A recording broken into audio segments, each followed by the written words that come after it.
Shalom, salam guru penggerak. Perkenalkan, nama saya Julianti Sampetambing, CGP Angkatan 10. Saat ini saya akan memaparkan demonstrasi konseptual sesuai dengan pemikiran Ki Hajar Dewantara. Tujuan pendidikan menurut Ki Hajar Dewantara.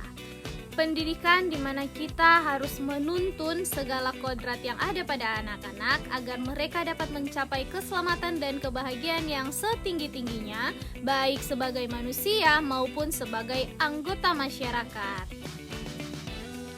Dari tujuan Ki Hajar Dewantara, kita, guru, harus berpihak pada murid, guru harus bisa menuntun murid sesuai dengan kodratnya, guru harus memahami karakter murid, dan guru harus memahami tujuan pembelajaran agar supaya peserta didik memiliki kemampuan di bidang pengetahuan atau intelektual dan memiliki budi pekerti yang luhur. Ada yang masih ingat dengan semboyan pendidikan Ki Hajar Dewantara? Yang pertama yaitu Ingarso Sung Tulodo. Artinya seorang guru harus bisa memberi contoh dan panutan kepada peserta didiknya. Yang kedua yaitu Ing Madya Mangun Karso. Artinya guru harus bisa membangkitkan semangat atau kemauan dalam diri peserta didik untuk terus belajar dan melakukan inovasi.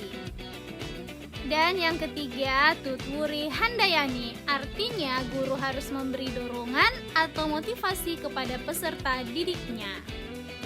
Dengan memahami ketiga makna semboyan tersebut, diharapkan guru mampu memberikan pendidikan yang berpihak kepada murid dengan cara memberikan kemerdekaan dalam belajar, berpikir kreatif dan inovatif, menyesuaikan perkembangan zaman dengan memanfaatkan teknologi dalam pembelajaran.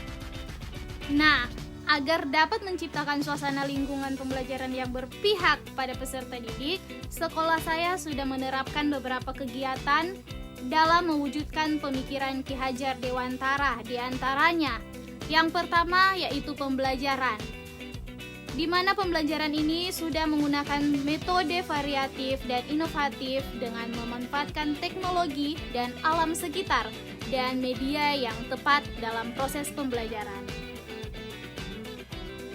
Yang kedua yaitu pembiasaan di sekolah. Sebagai pendidik, tidak hanya mentransfer ilmu saja, tapi juga mentransfer nilai-nilai karakter dan budi pekerti. Seperti halnya budaya 3S, senyum, salam, dan sapa, beribadah, gotong royong, literasi, dan senam yang dilakukan di sekolah kami. Yang ketiga, melalui program ekstrakurikuler, di mana sebagai pendidik dapat menuntun dan mengarahkan peserta didik sesuai dengan minat dan bakat dan kebutuhan dari peserta didik. Untuk mewujudkan pendidikan yang berpihak pada peserta didik, tidaklah mudah, ada beberapa tantangan yang harus dilewati. 1. Sebagai seorang pendidik harus mampu menyesuaikan pembelajaran dengan perkembangan zaman abad 21. Yang kedua, mampu memiliki metode pembelajaran yang menyenangkan dalam pembelajaran dan memahami karakter peserta didik sesuai dengan kebutuhannya. Yang ketiga, masih rendahnya minat peserta didik dalam mengikuti pembelajaran di kelas. Dan yang keempat, kemampuan guru yang masih belum menyeluruh memahami pemikiran Ki Hajar Dewantara, yaitu pendidikan yang berpihak pada murid. Tantangan tersebut harus ada solusi yang tepat agar terciptanya pendidikan yang berpihak pada murid.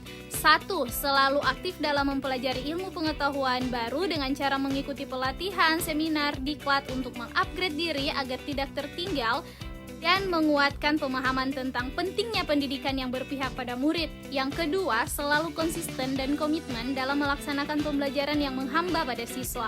Yang ketiga, menggunakan model pembelajaran yang bervariatif dan inovatif agar murid lebih berminat dan mengikuti pembelajaran di kelas.